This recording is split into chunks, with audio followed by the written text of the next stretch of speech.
die for you and more. I'd buy each of your knuckles a ring and unlock all those knocking doors. I'd teach the setting sun to wait, give you 25 hours in a day. I will turn and yearn and churn, I will pine and sigh and cry, I will drink and think, stink it to the brink. I will sit up in a cafe and mow the blues, but I won't break up with me for you.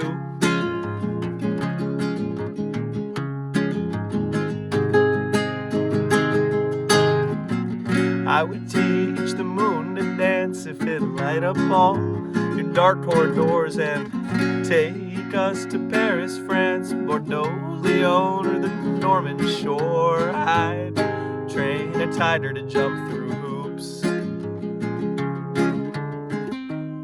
paint the sky green and the valley blue.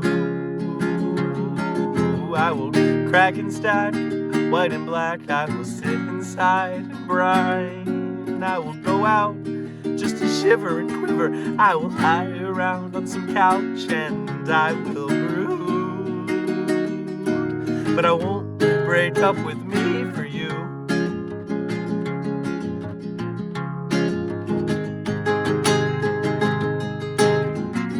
I would teach the planets to laugh by showing them a picture of yours and shepherd your lambs, raise your calves, take them to the movies just to sit through all the bleats and snores. I'd pen you a 15-line sonnet with 2 voltas and a lengthy epigraph upon it. I will keep and sleep and weep, I will stare and flail, and in comparison I'll pale. I will sleep and sleep and sleep and sleep, I will wait for a fairy tale kiss of a love that's true, but I won't break up with me for you.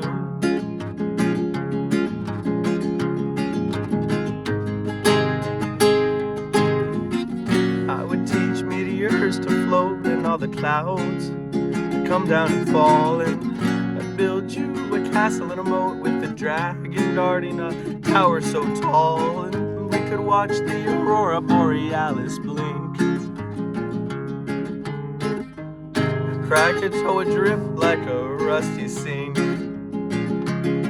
I will live and sieve in it, I will boom and bloom and tune, I will bawl and stall, crawl and enthrall. I'll be your best friend, baby, till you go and find someone new, but I won't break up with me for you.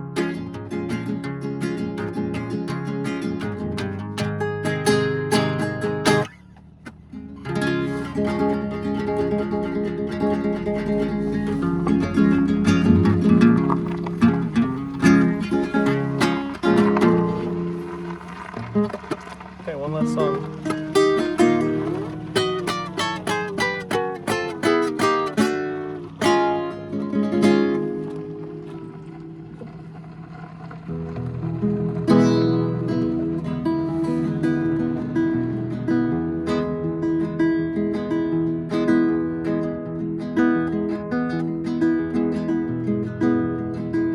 The sun asked me a question, then interrupted herself with another.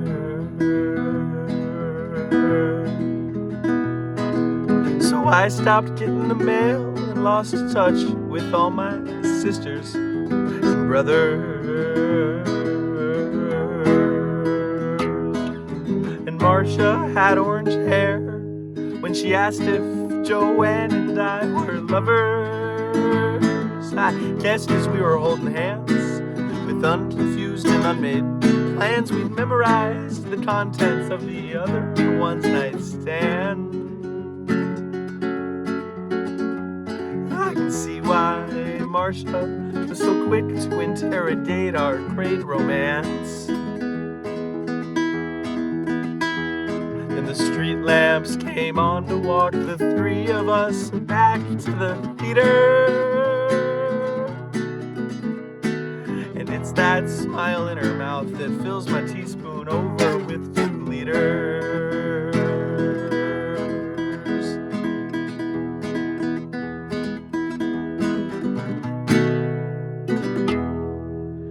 So Marcia and I quit our flirting and the HVAC started up for the winter. And the princess lied on her 2 weeks and made me late to Thanksgiving dinner. She quit, she said, for a blood transfusion, but I know it was a date with some guy on Tinder. The quilts stacked on the bed, she placed a pea atop my hurting head, and when I woke up that late morning to the news that she was dead, it tumbled down the heating vent in the very same way that she never exactly said. Why her peas never went below her mattress and just what she thought of an afterlife. It's that smile in her mouth that gives me something to blame for my sleepless nights.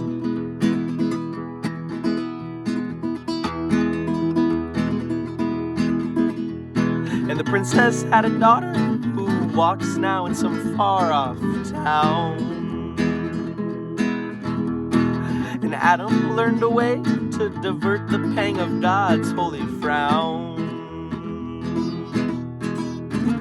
Tore out all his ribs, now he's got no way of standing up or sitting down. But he was my first friend back before Eden met its end. I love to watch him make Eve laugh and how the two of them used to blend. Now he's living on some flooded corner about 3 blocks away and down around the bend. But I still wash that shirt of his and hang it up in the shade to dry. And it's that smile in her mouth that keeps on wasting all my worthless time.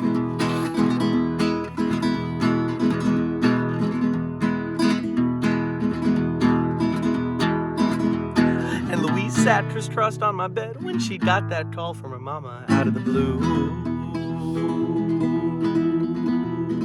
And I ran to get her a roll of toilet paper when she asked, "Can I please have a tissue?" I could be her shoulder then, bearing straight to see her safely through. But she got in that cab, she left me for Amsterdam. She never turned around to say my name, no, she wouldn't call me what I am. And her friends all say I rained too hard and nearly broke her levee, I'll be damned.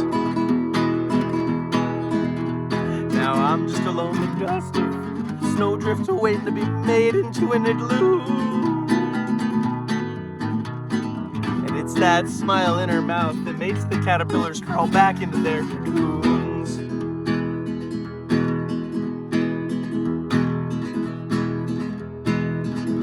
Now Louise quotes Leonard Cohen songs to her girlfriends over there in Paris, France. And I gave David one too many, one last chance. But I can still see him there with the raccoons, lightning bugs, and the ants, blocking the moon from my window, watching me toss and turn on my pillow. I know he'll be out there tonight, knee deep in pupil white snow. And I still wonder how it felt to sling that pebble and deliver that haunted arrow. The cold out there would take a weaker man. And it's that smile in her mouth, the crooked full-toothed smile of Joanne.